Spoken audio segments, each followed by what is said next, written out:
Happy Friday, everyone, and welcome to a special edition of Project Blue's live chat series. If this is your first time tuning in, welcome, and I'm glad you can join us. If you've joined us before, welcome back. The way it works is they'll present, and if you have any questions for the artist during this hour, please use the Q&A function located at the bottom of the Zoom page, and we'll try to get to as many as we can. Now, we have three guests joining us today, and they will probably go on to introduce themselves in more depth, but I'll take a first crack at it. First off, we have Mason Rothschild. He is a multi-sensory installation artist, stage designer, and inventor. The founder and creative director of Discordian Design, Rothschild has worked with many global brands, including Netflix, BuzzFeed, TikTok, and more. Next up is Annie Sperling. She is an artist and set designer whose extensive portfolio includes music videos, commercial projects, and commissioned murals for the Los Angeles Unified School District. Sperling has served as production designer for many projects, working with global music stars Billie Eilish and Miley Cyrus, and world-renowned artists David LaChapelle and Ellen von Unwerth. And moderating today's event will be Cynthia Hirschhorn. Cynthia is an environmental designer and advocate for healthy civic life who believes in aligning missions to amplify resources for more impact at the civic scale. Cynthia founded Unison Civic Arts to inspire more harmonious civic environments by connecting numerous individual visions, just as many voices in unison sync to make harmonious sounds.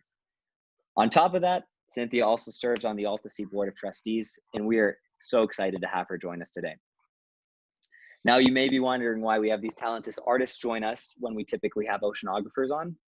And AltaSea is excited to announce the Blue Hour, which you see on the screen here. The Blue Hour is a drive-in experience at the Port of Los Angeles, which will take place on October 10th from 6 to 8:30 p.m. AltaSea will be giving their first ever awards to ocean innovators and explorers who have paved the way and inspired the next generation of ocean innovators. The night will conclude with a special one-night-only commissioned art installation by Annie and Mason in collaboration with world-renowned artist Rafiq Anadol. The installation will be projected over the USS Iowa. Tickets are on sale on our website, which I will put in the chat box shortly. With that, I want to give everyone a big thank you for joining us, and I'm going to turn it over to Cynthia now. Thank you, and good afternoon. I'm Cynthia Hirschhorn, and I'm excited to welcome you to this afternoon's live chat with the artists who are creating this spectacular show for the Blue Hour. As was announced, I'm an environmental designer and founder of Civicas, Women's Civic Action Network. At Civicas, we connect leaders across sectors and educate them on civic scale issues to help make our city more healthy and equitable for all. Our motto, and my personal one as well, is to align missions and amplify resources. And as I'm personally focused on water issues from mountains to sea, I'm honored to serve on the boards of River LA and AltaSea. I also created the flowproject.la platform to build community and develop projects using public art and urban gardens to support water resiliency in the blue economy. I think we have some slides, but I think, Annie, are you? Yep. Okay, that was Civicas, and then there's a Flow Project slide. So we develop projects using public art and urban gardens to support water resiliency in the blue economy. AltaSea is focused on the ocean education and developing the blue economy. So today we want to share how the Blue Hour came to be. Earlier this year, we created Project Blue with this amazing team at AltaSea who developed educational programming and a new platform on our website to showcase live streams like this and engage students of all ages, especially to give youth a voice about the ocean's opportunities to solve climate change and create clean, blue jobs in the blue economy. In order to share this with more people, we decided to do our fall fundraiser as Project Blue Presents and host something amazing we could do despite possible COVID restrictions. Thus, the Blue Hour is going to be a drive-in spectacular and also create fantastic content we can share through live streaming the event as well as afterwards through social media. This drive-in movie experience will be in the parking lot in front of the USS Iowa battleship. And to animate the battleship too, I was inspired by Rafiq Anadol, a media artist I met whom a few years ago projected images onto the LA River in Disney Hall, and Mason Rothschild, whom I met at a River LA event where he projected water images onto the ceiling of the event. I'm so happy they both said yes to help bring this idea alive. And in fact, when I called Mason, it turns out he and Annie Sperling had been working together on ideas for connecting top influencers to the ocean, about which you will hear more shortly. So it seems like destiny connected us, as we are all aligned by our missions to help heal the world, focusing on water and the ocean, and using art and technology and culture to share this message and inspire people to be positive change. It has been a great experience to work on this together for Altasea, and I know you too will be inspired hearing more about them and our project today. I also hope you will join us to experience it in person on October 10th. Now, please welcome Annie Sperling and Mason Rothschild, and feel free to post questions that I will field to them after their presentations. Thank you. Hi, guys. Hello. So I'm going to start with, nice to meet everyone virtually. I'm going to start with a little bit about what I do. What's been exciting to me lately is I am still kind of getting out of being in lockdown, but I am trying to refocus what I have done for the past 15 or so years and have the product and the beneficiary be ecological and something to better the world.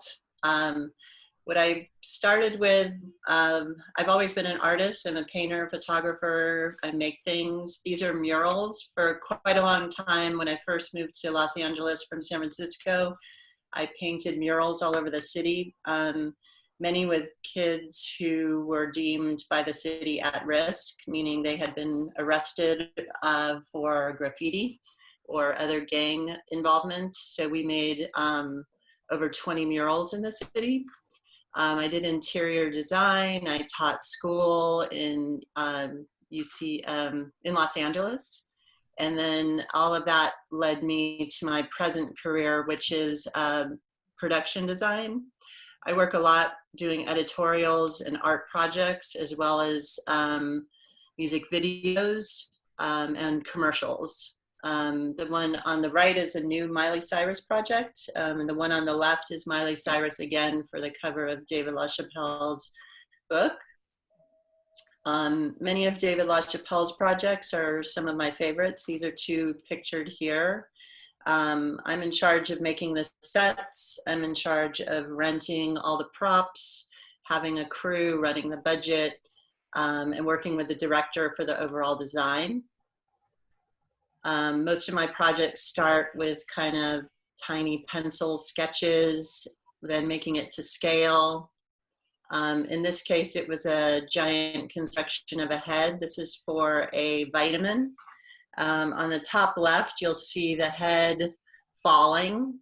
All of these projects are kind of big in theory and sometimes quite difficult to manufacture in the time and money. It's like high hopes and little money, big dreams. This is the finished project. This is it's about 24 feet high with all kinds of fun construction. This was a balloon infused lungs and a heart that kind of animated during the commercial. This is another project for David LaChapelle. He's quite fun to work with. There's tons of kind of collaboration with all the artists that I know, which helps me justify the person buying it, in this case, Nespresso tea. I do get to hire a lot of really talented artists, which is part of the fun for me. This is a pretty well publicized project I did recently. This was for Travis Scott. This is his album cover. A lot of times when you're doing things, you're a bit in a bubble and you're surprised when it becomes kind of everywhere, which this one did. That head that I designed went all over the world, which was fun. But lately, I've been trying to refocus, and instead of the beneficiary being a product or a particular individual, I've been thinking more about ways to impact the earth in a positive way. I'm very concerned, like many, with climate change and the pollution. This was a project I did with David LaChapelle, who's also very concerned. This was a coffee company, but they were all about kind of nature, which was a fun project we did at his home in Hawaii. So that led me to Mason, who I've been working with quite a bit, and we have been discussing this project all during COVID. I'm going to turn it over to Mason. Yeah, hi. Oh, I can hear myself. So my story begins with audio. I started as a musician. I studied audio engineering and jazz and music history in college. And my first kind of foray really into the art world starts with a band. I got kind of lucky, if you'll kind of, I started with a band called Fever the Ghost. And I was kind of the de facto creative director, and we started a band, and we kind of have an old school music story where we got signed within the first 3 weeks, and we were on the road 8 months out of the year, and I got to work with some of my heroes, and I had some budgets to start doing things like the one where I'm a dog in a spacesuit. I lied and told them I was a costume designer for a major motion picture where they won't let you into these like costume places, and we went and like picked through all of the things and made our own costumes. And I realized that like just kind of reaching out to people and asking questions, and like no one is unreachable, nothing is unattainable, is kind of what this band taught me through collaboration. If you'll slide for me. So our first real big success is we worked with this animator that I really loved online, and I wrote him a letter, and I hyperlinked every single word to like Japanese pop stars and a bunch of different art stuff. And ended up talking to him as a strawberry head that I made out of paper mache, and we talked this guy into making this music video, and within like 3 days we had 15 million hits. And so that kind of like launched us out into doing a record with the Flaming Lips and Miley Cyrus actually too. Got to work with Miley as well, which is weird crossover between me and Annie. And we covered the Beatles record, the Sgt. Pepper's Lonely Hearts Club Band, all together kind of as a super group band, which was really good. And so while doing this, my friends and I, if you'll slide for me, we started a music festival in Joshua Tree called Desert Days. This is a picture from the first year, and it's now in its 10th year. And I was the creative director for 5 of those years. And we went from, a 500-person party to a 15,000 person 3-day music festival with, Iggy Pop and Primus. And I grew creatively there a lot. So I, designed all of the stages. I developed all of the language. I worked with all of the sponsors to do activations, which means kind of like, bringing in someone like Adult Swim, which I think is on the next slide. I also curated all the art for the grounds. And so this is some collaborative stuff. In the top left is a painter that I'm a fanatic of who'd never done any physical work. And I went and tracked him down to his house in Arizona, became friends with him, designed the box pyramid, the ziggurat, and I brought him out to California to build that at our studio. And the central and image on the top right, I worked with the team from the Fillmore from the 1960s that did Janis Joplin's Light Show. There was a 14-year-old that learned from them that's still doing oil and food coloring overhead projections. So I built a lot of stages for them, and kind of brought in modern technology into that, and some of these other art installs. And so I just started building a lot of installation art, and kind of in a very collaborative way. And community is really like a big part of my art, is kind of reaching out to disparate people with kind of disparate skills and kind of bringing everyone together to make magical places.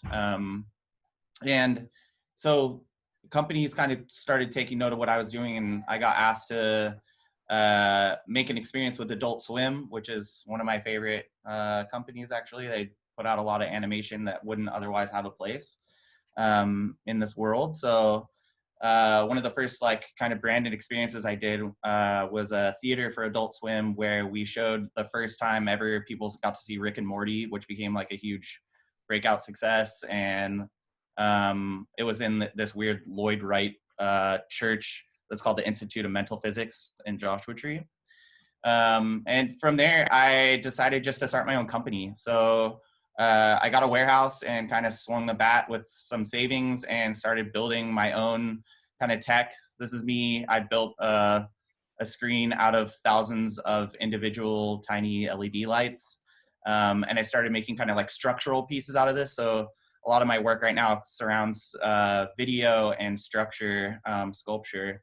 So I've been making kind of video sculptural works. This is just a slide of some of the stuff Lil Nas X, like we came up with the idea to do his release party. I know you guys probably are really tired of that Old Town Road song, but we did his release party at Bob Baker Marionette Theater, and which is like a classic marionette theater in Los Angeles. And we made a little Nas and did a puppet show. And so it's just kind of like the nature of my work. I really like surreal placemaking and absurdity, and just like bringing like a childlike sense of fun to, you know, large scale art. And so I've, you know, done that for brands and celebrities just like Annie. And that's when, you know, when COVID happened, like all of our work kind of stopped, and we kind of came together and we're like, oh, what can we do? This is actually from one of our first decks. We would just get together every day at 9 a.m. just so we got out of bed and start making like ideas. And so I think what we were initially drawn to is we came up with this phrase, pop star treatment for ecology. And using our kind of background, we felt like, you know, there's like kind of some marketing issues surrounding ecological causes. And so, you know, trying to like make space for those, they just felt like the most important to us, because, you know, we as we're growing and learning as a society and dealing with like these large problems, if we don't have a planet left to live on, then there's no room for growth or hope. So that's why Annie and I are really directed at water, because it's like the main kind of ingredient to life, and the oceans kind of spawn everything on our planet. So we were just getting together every day and making these kind of decks. And Annie, you can kind of go through them a little bit. And I had a message in my spam folder for like a week from Cynthia, and she was talking to us about this Blue Hour idea. And I had just called her immediately and said, I can't believe how synchronistic this is. We've been making all of these decks, and this is exactly what we want to do. And so, you know, Cynthia really gave us like such a great opportunity here to create a piece. And now we're working, and we're going to kind of go through our piece, but she's given us opportunities to really branch out and collaborate with, you know, we're working with Schmidt Ocean Institute. They're giving us a ton of really cool 4K footage that we can manipulate for our projection show. And we're working with Esri to get like the most up-to-date 3D maps of the bathymetry at the bottom of the ocean. So, you know, like taking a look at what the ocean's floors look like, and using art to kind of like express our ideas about the mystery and what's left still to learn about the oceans is really inspiring to us. So that's kind of like a brief overview of my career, and kind of into how me and Annie and Cynthia are all working together on this project. I mean, it basically was like sort of this magical confluence, because we had been speaking, I think all of us were deeply affected by the stillness and how the earth kind of started to regenerate with human beings being down just for those several months.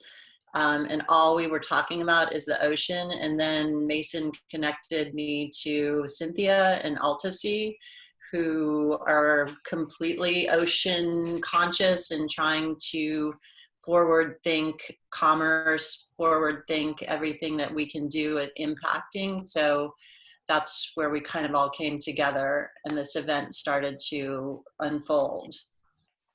So the Blue Hour, we were asked to do an event that's going to get projected on the USS Iowa. which was amazing because Mason and I had been talking nonstop about doing things about the ocean, and this would be an exciting thing in San Pedro that's going to be projection mapped on this ancient giant ship in the San Pedro harbor. We decided after speaking to Jenny from Altasea and Cynthia and Carl, they are deeply connected to Esri, who are mapping the ocean floor. I've been watching Bob Ballard, who's being honored. The ocean floor is barely understood, even though it's almost 75% of the earth. We only know about 21% of what's under there, which is a phenomenal resource that we aren't even tapping into.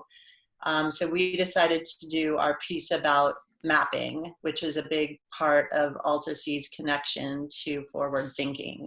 And to really, you know, like address these complicated issues and complicated systems like the ocean, you can't really address these systemic problems until we understand the entire system. So that's what's really interesting to me too about this mapping project. And there's a big push to map the rest of the ocean by 2030. So I think that it's just, you know, as companies are really, and tech is starting to focus on understanding the ocean so that we can treat you know, these large global problems and preserve our natural resources. I think we really feel that mapping is one of the keys to that, understanding these ecosystems and getting the data and seeing the full picture of what's happening. So that's why we chose kind of mapping and the history of mapping and human understanding of the ocean floor as kind of the basis for our project and our installation piece that we're projecting on the USS Iowa. There's an interesting part of one of Bob Ballard's TED Talks where he discusses how as human beings, we know more about the surface of Mars than our own planet, which I feel like is kind of our duty and an impetus, I think, for all of us to really look deep and see how we can make a more positive impact. Most of my career lately, I mean, prior to COVID, has been kind of juicing the machine of consumerism. And Mason and I both felt like now is a good time for introspection and changing that flow and benefiting places like Altasea, benefiting places that are whose goals are ocean preservation, world preservation, linking communities, linking countries, which is an exciting thing about the idea of having mapping the entire ocean being, it's a worldwide, you know, conquest. It's not just the United States, it's every country trying to figure out the bottom of the ocean for the benefit of humankind. Which leads us to our show, which is a history of mapping. This is kind of a little visual notes that we're working on to, we have a 10-minute projection that we're going to put onto the surface of that great battleship. We're also making a score, so we're working on both concurrently, like a 10 to 12 minute piece of music as well as this installation video art project. This is our first slide. I think we're just going to kind of bounce, you guys will bounce back and forth and kind of take you through so that when you are watching the show, hopefully in your car on October 10th at the Blue Hour, you'll have like a little bit more insight since you came to this meeting as to what our show is about and understand the narrative behind our art. So we chose to start with the earliest that we could find of humans really trying to understand the surface of the ocean, which would be 3,000 years ago. The Egyptians are dropping lines with stones off of their primitive ships and trying to get the first kind of soundings and feelings of the ocean floor, just so that they know how deep things are and where the deeper pockets of fishing for them are and where sandbars are and just the initial understandings of the ocean. So as these ships kind of populate the USS Iowa, we get into kind of we're also focusing on a lot of digital art and manipulation. So the ships will kind of drop their lines down in a non-linear way. And so each of these is kind of a mood board that represents the phases of our project. And that's kind of how Annie and I work a lot of times, is not non-linear, not so much like sketching exactly what it's going to look like, but you know, kind of the feeling of it visually. It So was this is super fascinating for us. I mean, that picture up at the top by the 30 is a man actually sending down a line with, you know, a heavy piece of stone to physically map the ocean. Mason and I have been taking a pretty hard crash course in the history of mapping, but the pioneers of it are just stunning information. The idea that the Egyptians were doing it, and there was a long, long chunk of time where this was the only way that we were getting information about the sea. Yeah, so visually we're going to represent that by you know, there's a method called pixel sorting where we'll drop pixels from the images of these old ships, and it'll start making these kind of geometric patterns across the USS Iowa and drop down. And that's where we're going to first see some of the footage from Schmidt Ocean Institute of these kind of schooling fish. So it's like once the feelers go down, it's us starting to understand what's down there and just how wild that is for us. It's such an alien universe. And so this is kind of the first foray into human understanding. And that's going to kind of turn into three-dimensional geometric shapes as we start applying that to the world and start trying to get an understanding of the map of the world itself and where the continents are, and you know what our ocean shapes look like on the surface and coastlines and stuff. Our kind of longitude, latitude, and our real views of mapping, which kind of then leads, I think, to an interesting part of human kind of understanding. I've always loved these ancient maps, and what I think is really fascinating is they always have kind of these mythical creatures, these giant sea creatures, you know, gods blowing wind. I feel like with the knowledge of how deep the sea is, a fear of the ocean was also kind of addressed as well, which you can see in the maps. There's kind of tons of, you know, these weird creatures, which, to be honest, the more I watch every documentary on this too, they were correct. Like underneath the sea are some of the weirdest, most sci-fi Dr. Seuss creatures you could ever invent. And I love, you know, about the scientific pursuit is just with every question that you answer, you can derive many more questions. And so I think a really kind of charming part of us, of our history of understanding the world, is once we can ask more questions, we develop these complicated myths. And, you know, although the myths are not correct and they're not based in science, it's our first way to start understanding these questions that we're asking, like where are these winds coming from? How are they caused? What is under the ocean? What is the size of the things under the ocean? And with, you know, kind of fear and mythology, I think we wanted to focus on that for a second, because I think it's really a beautiful way to try to understand. And so now we're kind of moving along, and we're moving into our first kind of use of modern technology was kind of sonar, the sonar phase of understanding. This is where we're starting to really get into ocean floors, and that's all the way back in the 19 teens.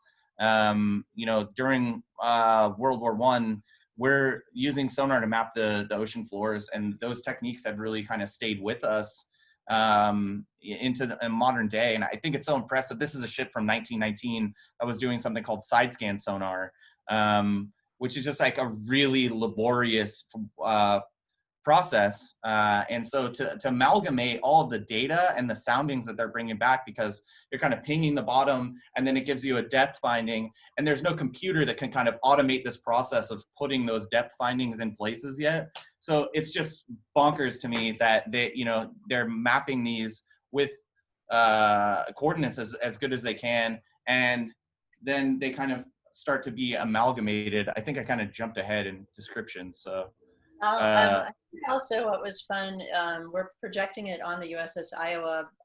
Both my father and stepfather are in the Navy, and my father was actually on the USS Iowa as a midshipman, and my stepfather gave Mason and I like a crazy, like what the USS Iowa's role in history and what kind of guns, and I think that the confluence of this sort of modern thing we're doing on this ancient, warship is really kind of a beautiful history. The Navy was very, kind of a huge part of the initial sonar and mapping.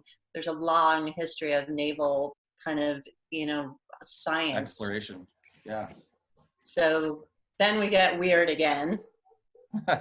which we often do. So we're kind of... Which leads us to the 50s, which is a nice kind of feminist story about a woman named Marie Tharp. She and her partner took all this data, and Marie actually, by hand, started mapping each dot and making what we now know are these kind of maps where we are going to see the depths of the ocean. And her story is kind of sadly a typical story of women, where her partner was on ships and had kind of an awesome traveling life related to what he was doing, and she was in kind of a basement office doing this pinpointing, and was really kind of a hero of mapping, and she's a bit unsung, so we're hoping to give her a little bit of dues. And we love maps, they're beautiful. I dug that story about Marie Tharp that we learned about, where she, in her mapping and plotting these points, she found the Mariana Ridge, so the opposite of the trench, and it's it is staggering. This feature, yeah, its size is incredible, and so when she came back to her partner and her research group, that's all men, she's like, look, I put together the data. This is down there. It's incredible. And they're like, that can't be right. This is girl stuff. Like, do the math again. And she kind of came back and was like, I did the math again. This exists under the ocean. Like, I found this. And so, I really think that this is such a hero person to me, Marie Tharp. Not to mention just like her output is so incredibly beautiful. And it's like this intersection of art and science, which I just find so alluring, and she's kind of one of the heroes of our story, which brings us to these next heroes in the Trieste, who are complete nut jobs. Yeah, I mean, there may be some corrections due to this, but in my studies on Wikipedia and Google, there are these two kind of insane guys, because basically they're going into completely uncharted, the deepest part of the ocean, Mariana's Trench, and the pressure, the cold, the dark.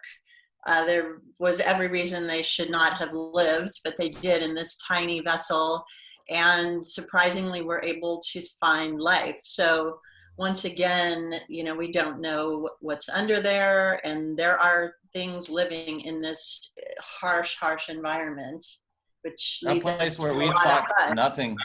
Yeah, we thought nothing could live down there, essentially, with the pressure and the complete absence of light.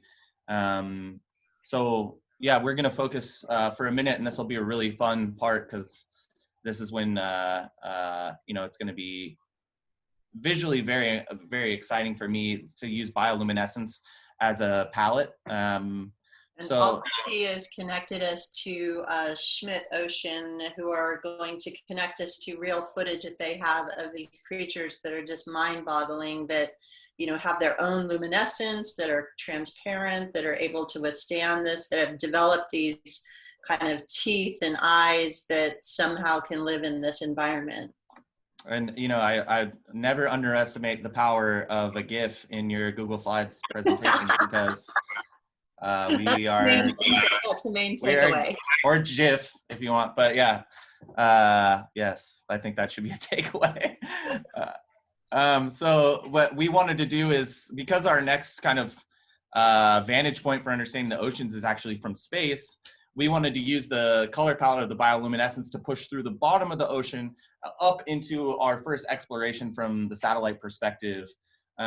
So that means we get to play with some cool outer space stuff. And then, you know, in a Carl Sagan kind of moment, we turn back and look at our Earth. And this is where it is. See yeah. how blue and how unusual our planet compared to all our other knowledge of the other planets. And the overview effect kind of thing too, you know, like how astronauts come back and they feel just connected to the planet and kind of escape the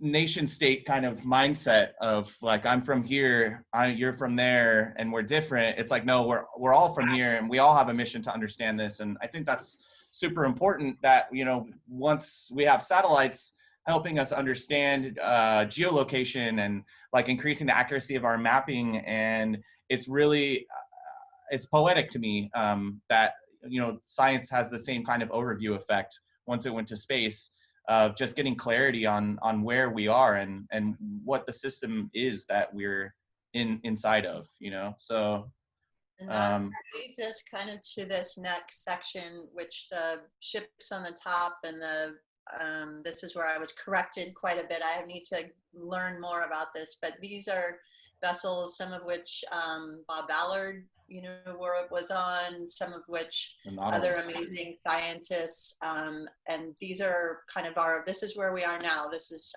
Esri and these beautiful, this is where Mason's going to go crazy with his computer technology. This is a flyover actually of the ocean. What they do is they overlay kind of a gradient of color to show us the different heights of what we're seeing in the ocean. And now, instead of having to go down individually, we have technology and machines that can give us this kind of product.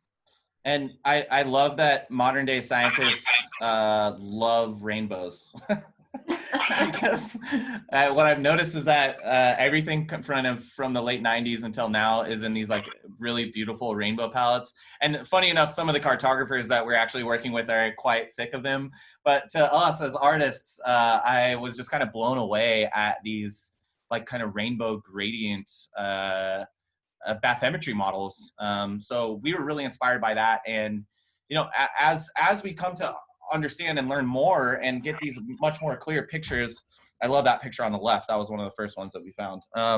So that's the kind of stuff that Esri pulls together. They pull together a lot of stuff. I mean, I was looking at a map from Esri about the regional alcoholic beverage consumption of regions in Japan. There's just like absurd, crazy information at Esri, which I love that too.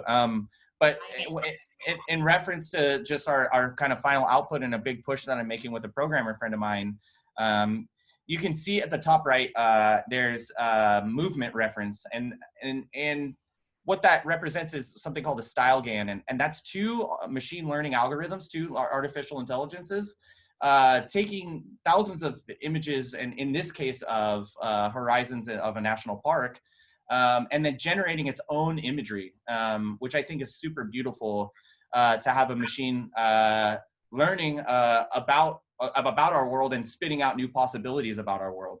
And so kind of like a dream. And what we're working on right now is taking 10,000 images of different bathymetry from Esri and feeding it to our own neural network. And the output that we're getting is representative of what we're going to find. So, you know, as we move through this project in kind of a linear timeline, I wanted at the end to end up somewhere futuristic and dreaming of what we are yet to find and learn about, and also just get to go bonkers with rainbow colors and have a lot of fun with the mapping on the ship and make it visually interesting and have kind of our finale moment. So at the finale, we thought it would be really beautiful just to come back kind of between space and the deep sea and kind of the platform we all know as the ocean, which is that gorgeous surface of the sea. So this is also where we will segue into amazing artist Rafiq Anadol's piece, which is a another kind of amalgamation of all these images. So it'll be a beautiful piece in its own that will follow ours. Yeah, Rafiq's work is all steeped in data, in the intersection of data and art, and using data as a pigment. So we're going to end off with some generative art. That's an example of which is shown in the middle there. That's not water; it's actually math. So we're working on several things that, you know, are using kind of recursive mathematical algorithms to generate content like this. And that leads into a piece that Rafiq was kind enough to give us to demonstrate, which is all based on the tides of the Baltic Sea. And so he takes numbers that represent tidal patterns in the Baltic Sea and represents them geometrically with these kind of beautiful three-dimensional pigments. And so this last section is kind of where we're going to go back from our rainbow world and look above the sea with, you know, mathematical sea, and transition into Rafiq's like even more, much more beyond. I'm like a constant fan of Rafiq, and so he's an idol for me. So I wanted to kind of have something that was an homage to him as a transition there as well. No, it's an amazing addition to have him, and I think it'll round out kind of nicely our mapping, because it's kind of a futuristic approach to the idea. And thank you. That will bring us back to the Blue Hour, and it is a super exciting event. I'm thrilled to be a part of it. Mason and I, it was like a thrilling moment to get together with Cynthia and begin our first major eco art project. Well, thank you. Thank you, thank you, thank you. I'm sure everybody who's watching has been so excited and inspired, and you guys have done an amazing, amazing, amazing job. I'm sure this is much more than you bargained for, but we are grateful and inspired. And the beauty of what we're doing is that it'll be this amazing spectacular on the evening, but we're also trying to capture it so that we can share it in the future, you know. So we want everyone to come on the evening, because you will never be able, this is just nothing like this is happening. You know, part of the whole idea was that we wanted to create an experience for people that is safe, but to, again, to create community. And that's what AltaSea is all about, is education and community. And to be able to come to this place, and there's going to be this giant movie screen, and we'll see all these amazing, never be seen footage of Under the Sea, and the presentations and the awards to Bob Ballard and the Esri scientist Dawn, and then the student from Project Blue. And then the screen will come down, and this will be on the battleship, and it's just going to be a spectacular event. But we will also be capturing it, not only live streaming it, but trying to capture it to share afterwards, so that we can continue to educate and inspire people, which brings us to a question from Harry Woolway, which is ending with, you know, regarding climate change, increasing amounts of the global population, and finally making the connection between the human activity and destructive climate consequences. Unfortunately, many of us feel a disconnection between wanting to reduce our negative impact on our planet and our feeling of helplessness as individuals to make such impact. How can art serve to inspire large portions of the population and result in a real positive impact to the Earth's climate? Which is the perfect question, because that I hosted a salon earlier this year with Peter Sellers, who is also going to be speaking and sharing his work with us. And he talked about the idea that the science is out there, and we need to use art and the humanities to share this and inspire and engage people to make this change, which is how we came to the Blue Hour now and how we came to you. So my question would also be, you know, what are the key messages? You know, how would you help other artists and students who would love a career in arts, and how do you think that they can help share something as important as protecting our oceans? Which is what the Project Blue, if you go to our website, the AltaSea website, you'll see that's what Project Blue was about, letting the students answer questions, and now, you know, kind of take it full throttle to this. So Well, and I do think he's asking a couple really important questions. There's a lot to feel overwhelmed and helpless. We're in a pandemic. There's demonstrations about murders. We're in a really heavy time. There's fires. I feel like Mason and I and many other artists have a responsibility to kind of shift focus and get together with other artists that you know and find outlets to make things change. I think we're all being asked that right now, and I feel like the more we press into it, the more these changes are happening, the more we will see positive things.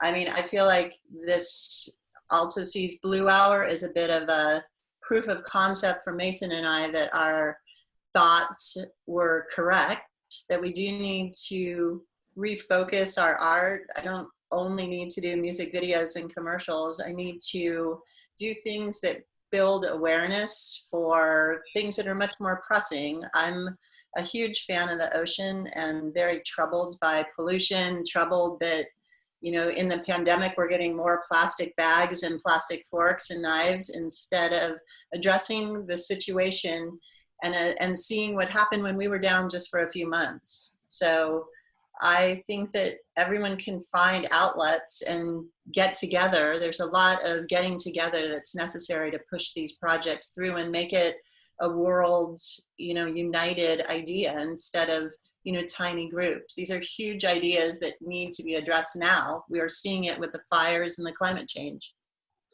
And to touch, you know, even more on just kind of bringing people together, like specifically what can art do, right? So, I mean, that's something I struggle with. And I think that is why I'm into experiential art and installation design is you can really have people through mixed media tap into, and I think the most powerful thing to get people to accept new ideas is to put them in a childlike headspace.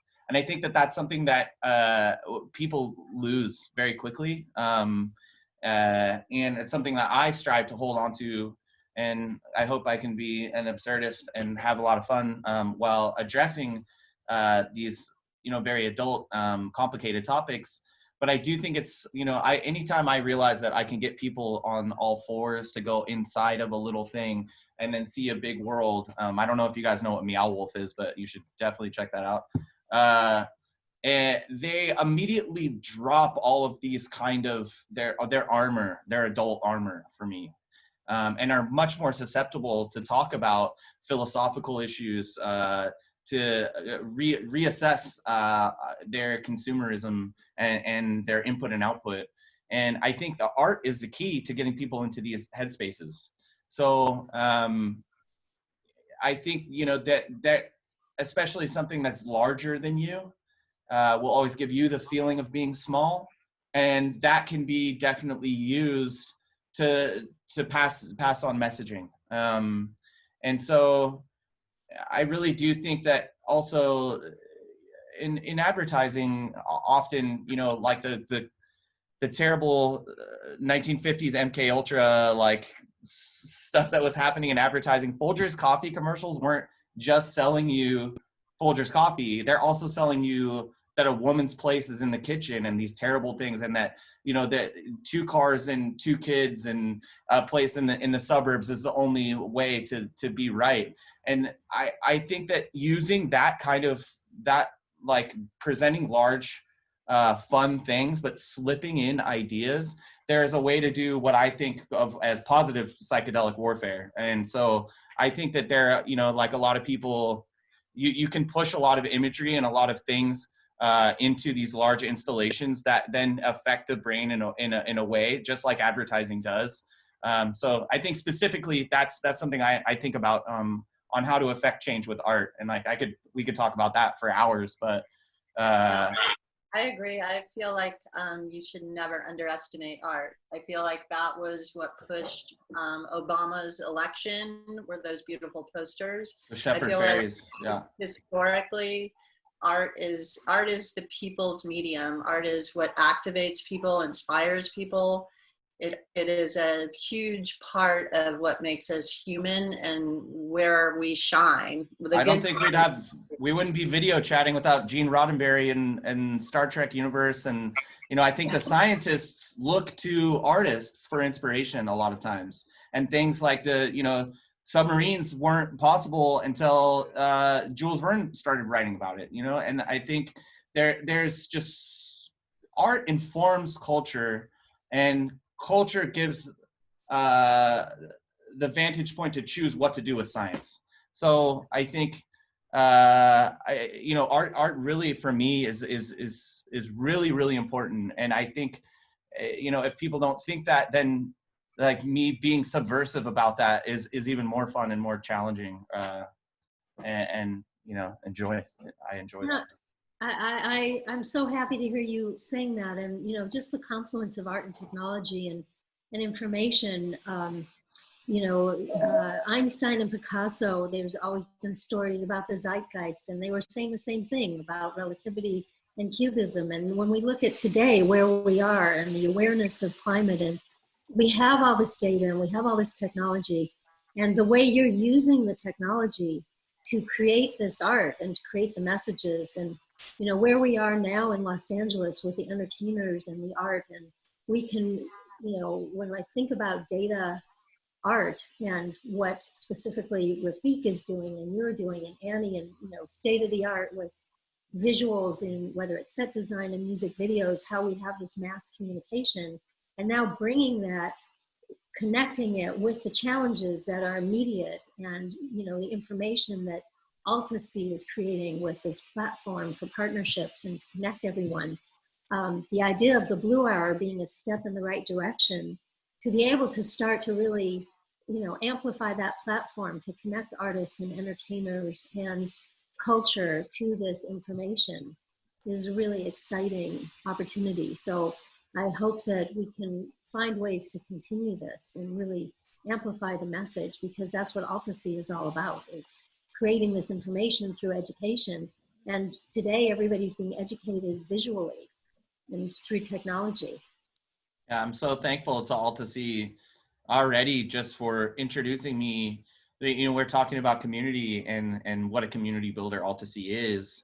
It's already working. It's in my life has paired me and Annie with and Cynthia, and then now we're talking to people at Schmidt Ocean Institute, and we're talking to cartographer. I never thought I would meet a cartographer. Like, I didn't even know that was still a real job, but it's so inspiring to meet all of these people that are pushing these boundaries, and we have these beautiful, fun conversations. And I think that we're both enjoying, everyone I talk to, it seems like we have this like wonderful give and take from our conversations. So I really appreciate AltaSea and this opportunity, and I want to say thank you to you, Cynthia, and Jenny and Carl and everyone for really connecting the dots for us and providing this opportunity. And it's a really beautiful thing. So thank you.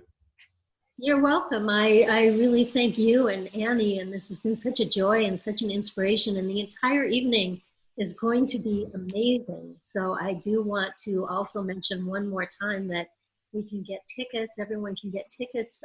We'll post a link to the website in the chat, and you should buy tickets and come and see it in person, because it is going to be amazing, and we will share it afterwards, and we do want to create all this content, but it's going to be it's better in person, and there's only 200 something tickets, so I think that now that they're on sale, safe and just something you'll be able to talk about and bring your whole family and come in the car. And so we will be very excited to see you all, and thank you. I can't thank you enough, Annie and Mason, and this has been a true joy, and I really look forward to all the other great things that we can all do together, and all the other artists who are listening, and people, especially the youth and everyone who cares about our world and our climate. And on a day like today where we can't go outside, the hope lies in the ocean, on the blue economy, and trying to solve some of these problems. So thank you, and looking forward to the Blue Hour. Me too. Thank you.